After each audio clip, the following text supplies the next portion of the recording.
Thank you for joining us tonight with our webinar talking about how to find a trustworthy medium. So for those of you who are new to me, my name is Amy Utsman, and I'm a professional medium and psychic going on 17 years now, I think.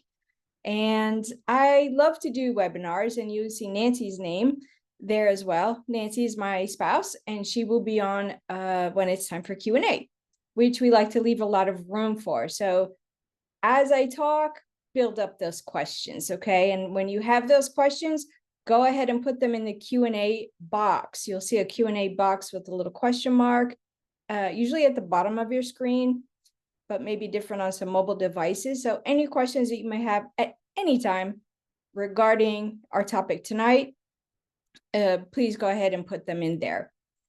And the reason that we like to do these webinars is to kind of give you guys, everybody in the public, anybody that sees this, some information. And tonight, this is a topic that's near and dear to me because, believe it or not, this topic was set up from months ago, but believe it or not, in just the last 2 weeks, I've had 2 clients who have run into the scenario of a reader scamming them. And that is extremely hurtful, to anybody in any profession who does things the ideal way or the proper way. It really taints everything. And it does happen in every profession, but it seems to happen, I would say, more. I don't have actual statistics on this, okay? But it does seem to happen a lot more, or be spoken about a whole lot more than perhaps some other industries. So how do you find a trustworthy medium? And what does it mean to be a trustworthy medium? What does it mean? So let's talk about this a little bit, right? A lot of people ideally come through word of mouth. You might be surprised how many people actually go to mediums and keep it a little secretive, So it's amazing how many people keep that quiet. And, let's be fair, let's be honest, not everybody believes in this. So word of mouth, friends, family members, loved ones, acquaintances that you trust, right? That is a good avenue for finding a trustworthy medium. And that may seem like a no-brainer to you, but when you're in a place of grief, when you're looking, when you're wanting answers, when you're seeking, all of a sudden now you might get a little flustered or overwhelmed by all of the mediums out there. So, I will say, try and take your time, and we're going to give you some resources of where to look. Take your time, really research, really look through. And again, we're going to have these resources for you in just a moment and make it very easy for you to where to look. How do you find these individuals, right? So first, I want to talk a little bit about what it means to be trustworthy and ethical. When it comes to mediumship, as a medium, we're in service of the spirit world first. So that's your loved ones first. So we can be their voice for you. So we're in service of them. And then by proxy, we're in service of you, right? So we're in service of both of you. And ideally, we are doing the majority of the work. It's, readings are not really work per se. They're really, it's an honor and privilege to be able to do this. So calling it work, it feels a little strange to do so. But without having a better word, let us do the work for you. So what does this mean? This means that you're not going to a medium and saying, I want to hear from this person, this person, this person, and you give them by name or give the loved ones. No. Ideally, the medium says, these individuals have shown up and would like to, speak with you. So of course they're speaking through us, the medium. And you might be thinking to yourself, but what if they haven't mentioned the loved one I want to hear from? Well, that might take a moment. So going into a reading, you want to be open and allow all the loved ones that wish to connect to you speak. Now, I will say a good 99% of the time, the loved one you wish to hear from will connect. Absolutely. So now we can't guarantee a connection, but in general, much more than general, 99% of the time, the loved one you wish to connect with will connect with you. And this is why I think it's important that you don't give a medium a name, or you don't say, I really want to hear from my mother or my father. And here's why that matters. That matters because all of a sudden now you've given information to the medium. Now, as a medium, our role is to prove the existence of the afterlife. We are here to prove that your loved ones continue on. So if you tell me, I want to hear from my son, but I'm already connecting with your mother, now you've just taken that away, shifted my mind, and now I may start jumbling up, maybe have some preconceptions set in there, the age of your child, anything like that. You see? So it's important that the information come pure and unfiltered from the spirit world. Now, what happens when a medium is saying to you, who do you want to hear from? Okay, and then they start saying something like, okay, so you want to hear from your mother. All right. And I see she was a good cook. And you're thinking in your mind, not sure she was a really good cook. No offense to the moms out there, but, and I see she read you bedtime stories. And you're thinking, my mom never really read me bedtime stories, and that's okay. And then the medium goes on and says, I see that she drove you to school every day. And you're thinking, my mom didn't drive me to school every day. So what's going on here?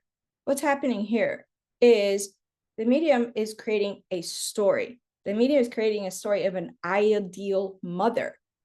Now, you could have an ideal mother who didn't do any of those things, but that is a story. Is that a true connection to the spirit world? No, because if it was, then it would be fitting your mother or the person who raised you as that mother figure, right? Whether it's not a biological mother or a biological mother. The information would be fitting to that person and their personality.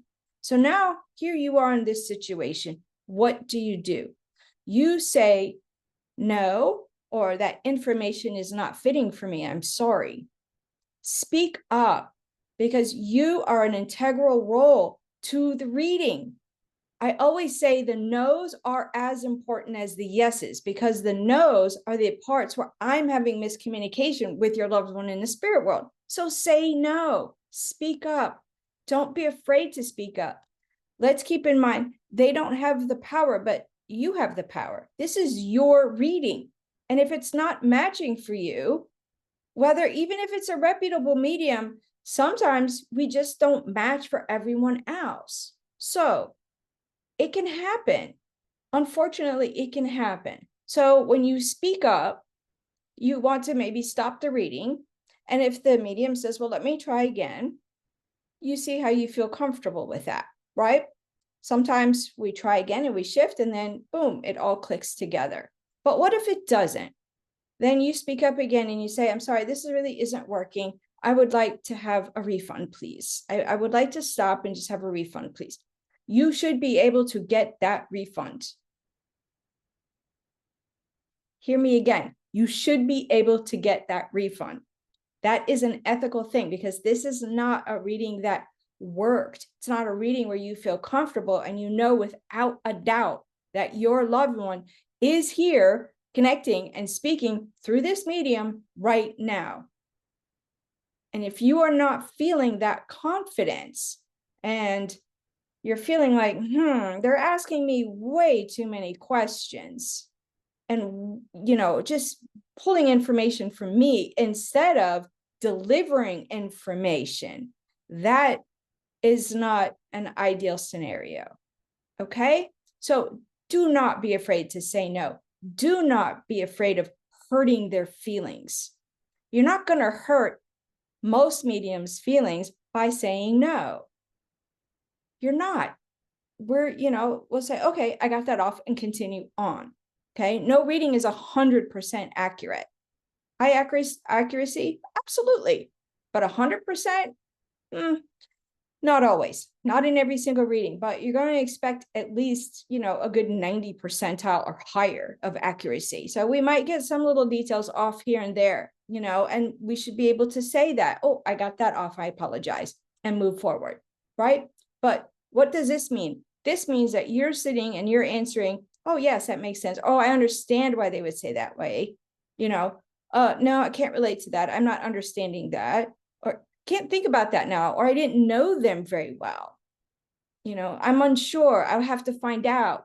Those are your responses, not, oh, yes, my mother, yes, my mother did pass. No, she didn't read me any books and she wasn't really good on cooking, but she was a great mother in all these other ways. And, she actually transitioned due to the heart.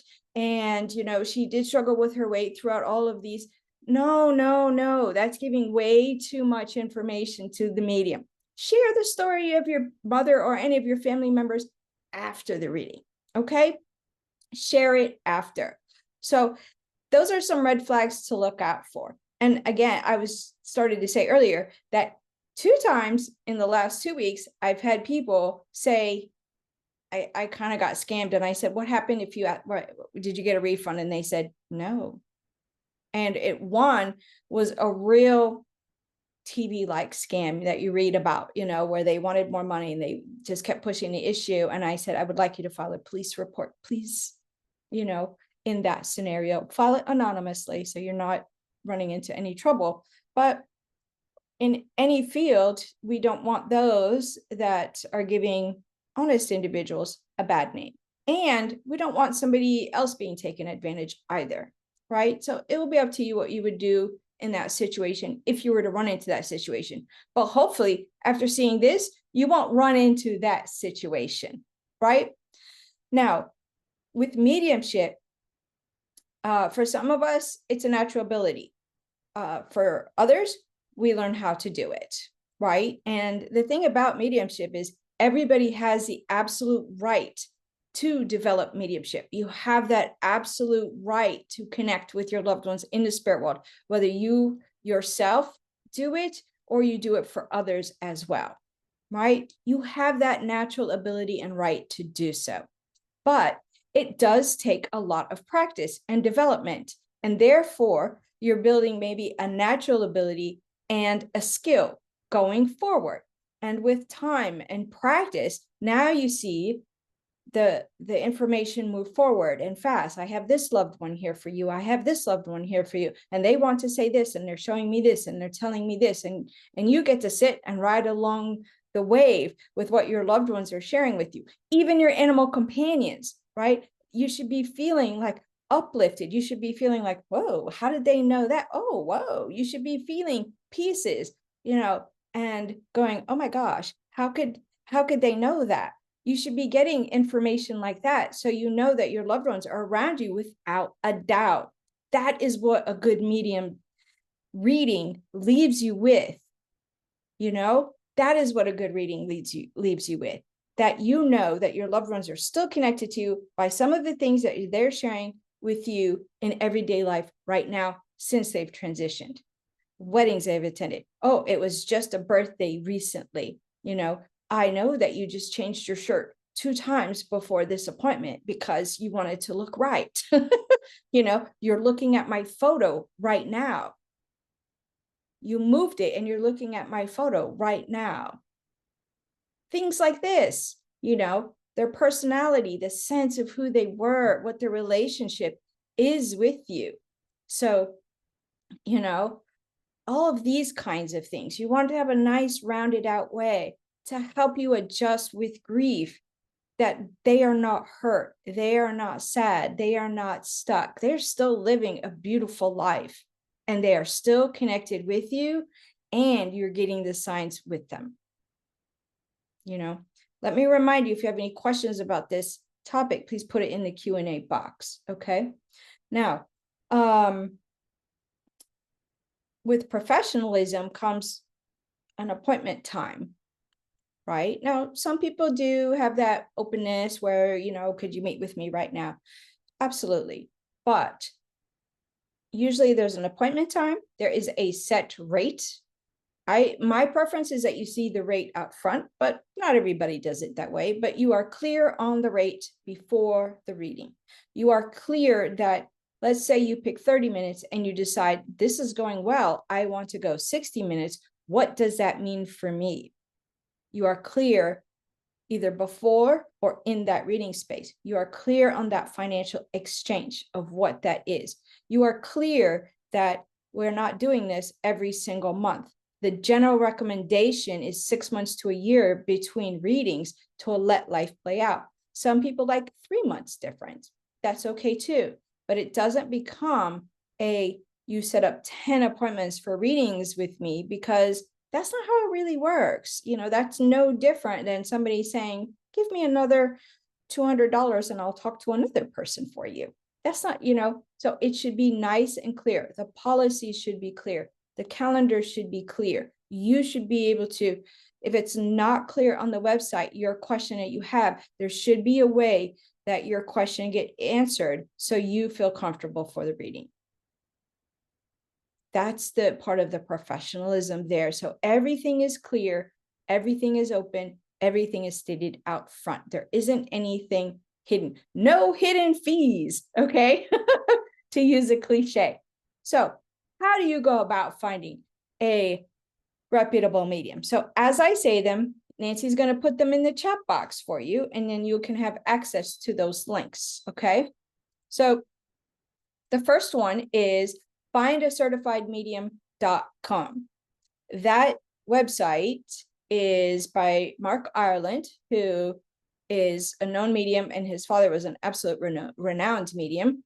And through that, you go through very rigorous testing, let me tell you, to be on that list. But no one pays to be on that list. You get certified through 5 one-hour medium readings, very set up blind. It's all set up blind. And there's quite a few people on there, and it gives you an opportunity to look through that somebody feels right to you. That's the key. You want somebody to feel comfortable with, right?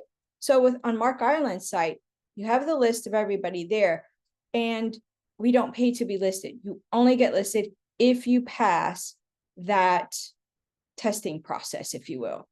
So, and again, that is a blind testing process.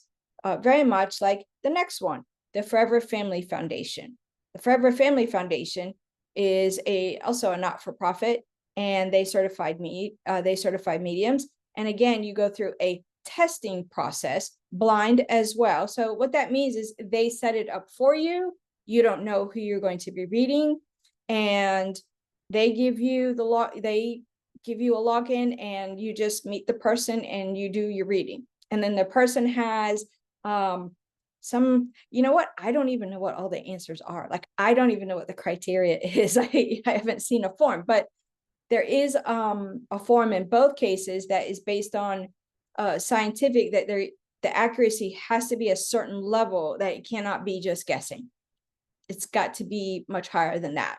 So I know that they go pretty high, at least 86 to that 90 percentile of accuracy of a reading. So, and the sitters are trained, or the clients are trained to do these testing processes. So those are two organizations that you will find people that have been through these testing processes, and we don't pay a single thing. As a matter of fact, we are part of these organizations to perhaps be in service of other not-for-profit organizations. So those are two websites. Now, what if you want to see some of these people in action? Well, Helping Parents Heal on YouTube has an amazing YouTube channel where you can see mediums doing readings. There's a whole bunch of mediums on there doing readings for the Helping Parents Heal organization, which is not for profit. So again, we volunteer there for everything. And they take those group readings and they put them on YouTube. And it's a great way for you to get the feel of a medium for you. So those are my 3 main recommendations that I send people to for finding a medium that's right for them. All right. So I don't see any questions in the Q&A box, and you guys are usually pretty good about asking questions. But I think I've spoken long enough, and we'll bring Nancy on, and maybe she can answer me a question. So please put your questions in the Q&A box, not the chat box, please. I'll go ahead and take Marina's from chat just because it's Sure. there. But everybody else, please go ahead and put them in Q&A. Okay, Marina says, you said the readings should be once or twice a year. I'm volunteering for the organization Very Soul as a sitter, and I scheduled appointments for once a month. Since I'm dealing with mediums that are still in training, is it okay to do so often? That's a really good question. Oh, Marina, that's a great question. And yeah, that's a great question. In this instance, I would say yes, because as you're working with, well, to a degree, we're all developing mediums because it's always changing and growing over time. So let's be clear on that. I don't think that, I'm not looking to compare mediums here. Let me be very clear on that. I am very supportive of people at all parts, levels of their development, because, when I started, it doesn't look anything like it looks today. Should I demo it, Nance? You can. Let me show you how I started, you guys, okay? Because it's really embarrassing. But I had to have my glasses off, and then I'd be like this. I have a man. I think it's your father. Hold on. Oh, I'm drawn to the heart. Okay, so that's how I started. Now, again, I have like over, I don't know, 17 years or so, on 17 years of practice. So I've done a lot of reading. So my flow is a lot faster now. So in this instance, Marina, you're going to be, as you're volunteering as a sitter, I guess, you're going to be dealing with mediumships at all different levels. And so in that case, I don't think it's a problem, since you're doing it for service like that, if that makes sense. So I think that's a good, that's okay. Okay, let's see.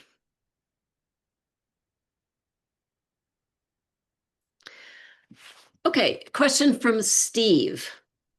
I have noticed, anecdotally, that psychic mediums seem to skew more towards female than male. It appears that way on Forever Family and Find a Certified Medium as well. I'm curious if you have a point of view on why that may be the case. That's question number one. And to what extent does gender play a role in a medium's ability? Oh, Steve, that's a good question. So first off, we would love to see more men out there. That, let me just be right out front. We really would love to see more male mediums out there. We get so excited when we I know. see men coming into our classes. It's like, oh, yay, a little balance. Yes. So, why is that? I'm not sure, Steve. I don't have an answer of why is it more women than men. What I will say, the difference between women and men is in their communication style of mediumship. When women and men communicate differently, and men sometimes make some of the greatest mediums because they're just direct, succinct, to the point. And some of us might take a little bit longer, but that would be the only difference sometimes, and I cannot say that is across the board either, because it really comes down to personality, your sensitivity as an individual, your empathy. All of these play a role. And so you're going to have some women that are just going to be like, boom, boom, boom, boom, boom. Have a good day. They have delivered the information firm, strong, accurate, and it's good, and you'll still feel like you've connected with your loved one. And then you might have a male that is very compassionate, very empathetic, still deliver that information in a good way. So, I cannot make it a men versus women kind of thing. As for why, I am not sure, but I know there's a lot more male mediums out there than are practicing mediums. I just know it. Great. Yeah. So I have a couple of other questions that are a little bit outside the topic, which is fine. I'm just going to hold them for a minute because there are a couple of other things I wanted to ask you that are on the topic that you touched on them, but I think is worth saying a little bit more. And one of them specifically is about for the client or the sitter making it fit Mhm. for any number of reasons. So we are hearing, the medium is saying a bunch of things, and this could be whether they are an actual medium who's just not quite getting it right, developing medium, or somebody who is just not straight up. Either way, so you're there, you're the client, and some things kind of fit. Okay, she wasn't a great cook, but she did cook for every big family meal. And Mhm. no, she didn't read bedtime stories to me, but she reads them to my kids, or she read them to my kids. So it kind of fits. And Yep. you're a really nice lady. You seem really genuine. So I'm trying to make it work. Can you speak about that a little bit? Sure. So, and that is a great question and a great demo. Okay. And, it's one of those things that could be like if you saw it clairvoyantly, a woman reading to a children, you could make that mistake. Mhm. That could be a mistake, but the medium has to be able to say, "Oh, I understand. I made that mistake." Like, let's not. None of us are perfect, so now if you get these little bits, but I'm gonna say majority is not fitting for you, then you know, speak to it. Speak to it because again, not all of us are 100%. And look, we may be very, very nice and mean well. And again, it's not possible to be 100% accurate, 90% accurate for every person. It just doesn't, there's instances where it just doesn't line up well. You know, I will say it's the person in the spirit world has decided I am not the medium for them. And therefore, the recommendations for other mediums would be the ones that we gave right there. Okay. So this is a question I'm not asking from a technical standpoint, but there is a difference between a mediumship connection, Mm-hmm. which is you are actually connecting with the person who is on the other side, Right. and a psychic connection. Right. And I think one of the things that we've seen happen is that what is actually being delivered is a psychic reading that seems like a mediumship reading. So without being overly technical, can Sure. you explain a little bit about that? Yeah. So the difference is if somebody is connecting psychically, but they feel as though they're connecting mediumistically, which happens early on in development, that can happen. Right. The information will be everything that you know. It will be everything that you know. Mediumistically, it will be their personality as the way they are describing it. It's their point of view, not your point of view. Okay. I may think I have a great sense of humor. You may not think I have a good sense of humor. Right. So if you think I don't have a good sense of humor, right, and that's in your mind, and the medium is saying that, I've got your mother here and she does not have a good sense of humor at all. And you're going, that's correct. But what if your mom thinks she has a great sense of humor? She'll be laughing at herself saying, I know I have a great sense of humor, but they did not think I had a great sense of humor. That would be the difference. Also, what if well, I don't know why I'm using mom tonight so much as an example, but there it is. So also, what if you forgot about something? So for example, let's say about 6 weeks ago, you had maybe a near miss in a vehicle, or somebody else, maybe one of your adult children had a near miss with their vehicle, and and you didn't know, and your mom brings this up. My granddaughter, your daughter, had a near miss, and I was there to protect her. And you're like, oh, I don't know anything about a near miss. Well, then you find out. And then that's when the email comes, oh my gosh, I did not know. You found out. What if you completely forgot about let me think of something. I'm trying to think of a scenario because it happens often, but we don't retain the readings in our head. So one of the things could be, oh, so let's just say you're working on the family tree, right? You started this project after your mother has transitioned. And your mother brings up, I know they're looking into the family tree. Tell them to look this way. Now, how would that come up in a medium reading if it's coming up psychically if you're not thinking of it at that moment, right? If you're thinking about my mom and how much I love her and I just want to make sure she's okay, these are the things that people come with. What does she know? How do I know she's still connected with me? These are the pieces when they bring up things from after they have transitioned, it shows that they're connected with you right now.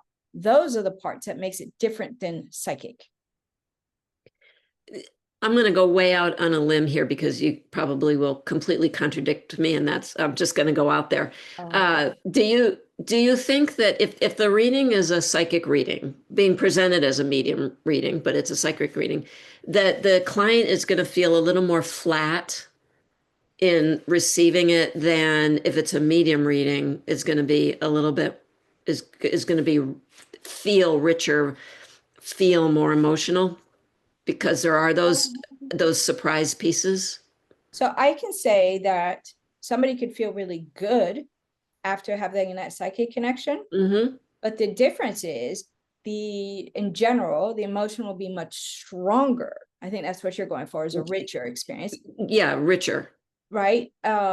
Because when that connection is really occurring, you will feel it, you will sense it, you will know it in some way. And it's often the kinds of things that you're just like, how did they know that? Oh, I haven't thought about that in forever.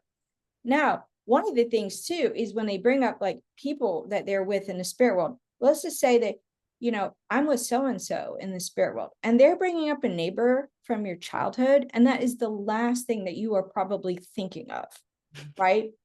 My neighbor from my childhood, but your mom and they were friends, and they're just telling you something. And why would they bring something up like that? Is to prove to you that we are all connected and the connections go beyond what you're even thinking about. So that's why they bring up things like this, to show you without a doubt that there are these nuances. So sometimes they will bring up something way out of left field and you're thinking like, what? But you have to think and you're kind of surprised by it. But that shows it is them, It shows that it's them. Are you going to be thinking about your weight and how it's been fluctuating while you're looking at yourself in the mirror while you're going for a reading? Most likely not. That is going to be the last thing you're going to be thinking about. And then your mom says, you look fine, you look pretty, and stop looking at yourself in the mirror and saying you have too much weight.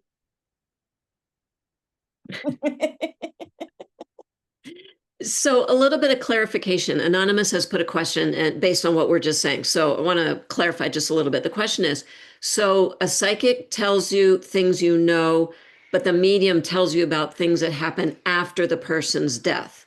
So it's not only that. Right. In a medium reading, you're going to get a little bit of both. You need to know certain things because that's validation, right? So I always say there's evidence and facts in readings, right? The evidence is that they're here.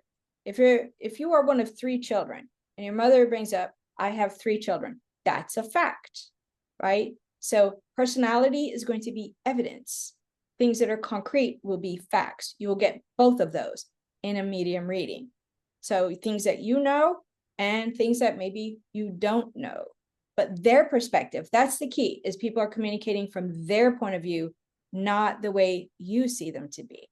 Just like you have your internal point of view now, and you might be expressing outwardly and somebody's going, well, this is how they are, but internally they're going, I'm not really like that. Am I like that? So that's the difference.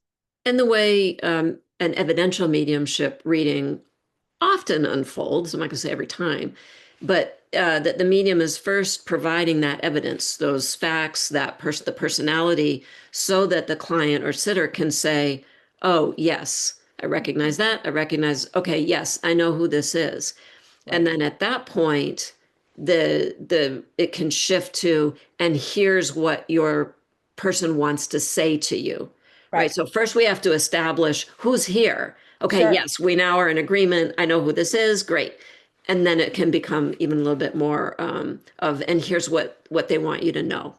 This is when, I saw you here and I'm with you then, and I want to apologize for this thing and Stop leaving whatever. so much junk on the passenger seat because I have no room to sit with you in the car.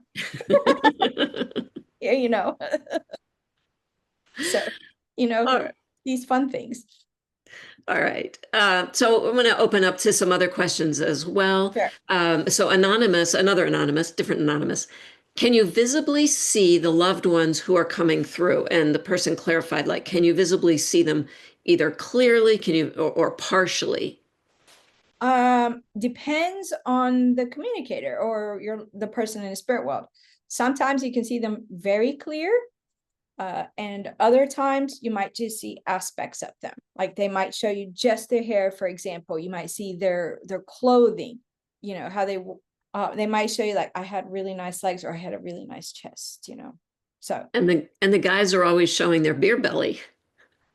or sometimes, or they looked good in jeans and they turn around and just, so you might just see some of these aspects.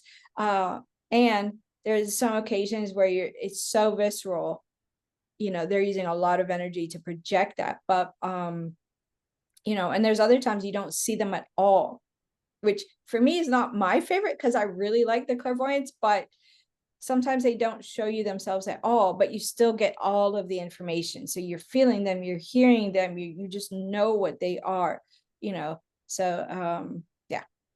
Yeah, I was going to add, this is a good place to mention that the medium is getting information not only through seeing, Right. but also through the other senses. So in a case where maybe the person is not really showing themselves to you, but they may be giving you lots of information verbally, or they're making you feel things in your body or what have you. Right. And the thing is that it's a puzzle that we have to put together very quickly, because people in the spirit world are communicating, mind to mind, and their energy body, their auric field is touching upon the mediums. And so you're getting the feeling of them, you get the feeling of and they're presenting everything like when they were here. So you can understand, but they don't have a body in the spirit world, so they have to give information in a way that we'll understand it. So you might see something, feel something, hear something, and go, oh, this is what they're telling me and showing me, and put it all together in one sentence. So that's how it works. And that's why, people say, well, how come they just didn't know? Well, I'll tell you what, I am not great with names in the spirit world, and everybody tells me stop saying that, but that is truth. Getting a little better at it. It's the truth. I might say your uncle is here, and I'll describe this person as an uncle on the mother side of the family, but I will not get that it's, David, your uncle, it's just not going to come like that for me. If only, maybe when I'm, I don't know, 70, it might happen then, every person, but hasn't happened like that fully yet. All right. Steve has a really good follow-up question that also relates to our topic tonight. And he thanked us for answering, or thanked you for answering Thank you, this guys. question. So in addition to psychics and mediums, I've noticed there are some individuals who incorporate other tools as part of their process. For example, cup readings, tarot cards, astrology, etc. Here's the question. Should those be considered as red flags as to the legitimacy of their ability, or are those tools complementary? So those tools are primarily psychic tools, and there's no problem with using those tools psychically.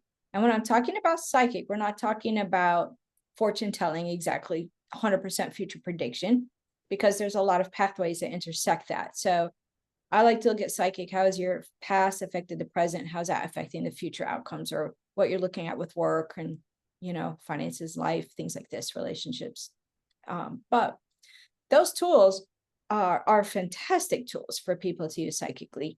Me, I'm too basic for that. Okay, I try to use those tools and I go flying off into another left field. So I just work with my guides and use myself, right? But on occasion, those psychic tools can all of a sudden open the mediumship side for people. And, is that the ideal? Not necessarily, but it may happen accidentally. Maybe they're intended to do a certain type of reading, and all of a sudden they have someone from the spirit world and they say, oh, I have somebody here and they would like to share that with you. Ideally, we would do the medium first and then shift to psychic if it's the combination reading. But it can happen that it opens a doorway. But as far as all of those, and there's so many more things, right? The Akashic readings, all those readings, there isn't anything wrong with them. They're great value, all of them. Yeah. So the difference being you're going for life guidance, Correct. career guidance, relationship, but it's about you and the decisions that you're making. Right. Whereas that's psychic. Whereas the mediumship reading, you are specifically wanting to connect with your loved friends, family who are in the spirit world. So Right. they're very, yeah. The thing is that those terms get thrown around a lot, so people don't always quite realize what they're asking for. But I think Right. it's fair to say if you're expecting a mediumship reading, so you're expecting to connect with your spouse in spirit, your grandmother in spirit, whatever, and somebody pulls out tarot cards, that's a miss. Yeah. You're not using tarot cards to connect with loved ones in spirit. You're saying it could happen kind of accidentally, that comes out of a life guidance reading. Yeah. If I could put it that way. Okay. Right. Also want to throw in psychometry in there. If somebody asks you to bring an object and for them to hold it and do the reading, that is not medium. There's information in that object, but it can only go from the time the person had the object. So for example, if you take your loved one's ring and they wore it all the time, the medium or psychic can read that object, but only from the origination of when it was held up until the point that it was no longer with that person. So that you're not going to be getting any information beyond that says, things like we talked about before to show that your loved one is still with you. There's not going to be beyond that. Once that ring is put down, that's it. So that is more of a psychic in reading as well. And again, sometimes it does open the door to somebody in the spirit world, but it's not the ideal opening that we'd like to have. Right. Okay. Okay. Last question from Anonymous. Actually, two. Another one just came in, so we'll do two questions here. Yes. Anonymous says, do our loved ones know only what they see and witness when they are visiting, or are they aware of things that happen when they're not actively visiting us, in other words? Yeah. So the answer is yes, they do know about things when they're not actively visiting us. So I like to think of it this way. This is actually, somebody showed it to me this way from the spirit world. So I thank them for teaching me all this stuff. So one of the things, like if they're busy doing something in the spirit world, they get these, like, they showed it to me as a little spark, like, oh, somebody's thinking about me right now. Wonderful. And they, will get those thoughts. And if there's something maybe a little more emergent, they go, ooh, and head on over to try and be a part of the scenario. Or if there's a celebration, they're going to be a part of that scenario. But there's times that they kind of come and go, but they're always available to be with us, as ideally. So do I think that they're with us 24/7? Not necessarily. When we're having harder times, do I think they're around us more? Yes, I do. Yes, I do. But they're always hearing. And sometimes they'll say they're talking to me all the time, and you're journaling, and they're taking that as you talking to them because you're writing to them. It's no different. It is no different. So the piece is here to please know that they are hearing you. They are feeling your love because they said they feel, oh, I got that spark. I feel a little package of love from somebody here. That's nice. That connection remains, and they want you to feel good. They want to give you a lift. They don't want you to be carrying sadness, as hard as that may be, as we adjust through grief, right? So, and they help us through that. Okay. So this is a great question to end on, and I promise it's not a plant. This is from Susan. She says, you mentioned that you've been a medium for about 17 years, and you're able to fit the pieces together more quickly now. Do Mhm. you continue to learn new things, or do you see changes in your techniques and practices over time?